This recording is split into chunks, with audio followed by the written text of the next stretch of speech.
30, it says a man went from Jerusalem down to Jericho.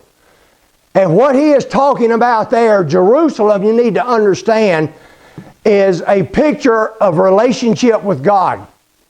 Revelation talks about a new Jerusalem is coming down. Jerusalem is a picture of the Garden of Eden.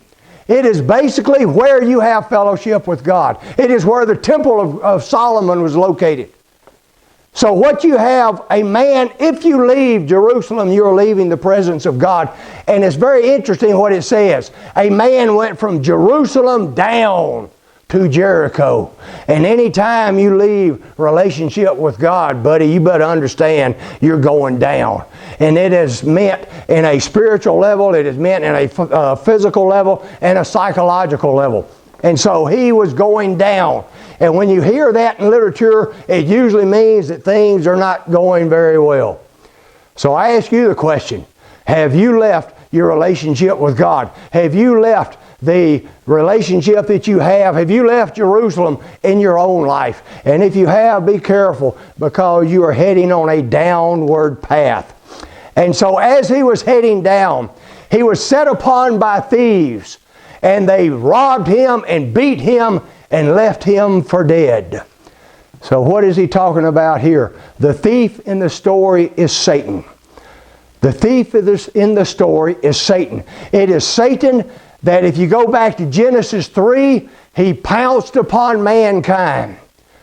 Satan in John 10, that verse in 10:1, Satan came to steal and to kill and to destroy. And that's what Satan is trying to do to your life. He wants to steal your relationship. He wants to steal your relationship with God. He wants to destroy your relationships one with another. And then he wants to kill you in eternity. One of the most frightening verses is Matthew 10:28. When Jesus says, don't worry about the guy that can kill the body. He said, don't worry about that. He said, be afraid of the one that can kill the body and the soul in hell. And that's Satan. That's Satan. 1 Peter 5:8 talks about Satan going around as a roaring lion seeking whom he may destroy. I challenge you to do this sometimes. If you're in the Bible too much, you can read Genesis 1 and 2. It talks about the creation. Then skip chapter 3 and start in chapter 4. And you have murder, you have rape, you have all sorts of things going on. 1 and 2 sounds pretty good. You have paradise, the Garden of Eden. And then you read chapter 4 and you say, what has happened, man? Well, what happened is chapter 3.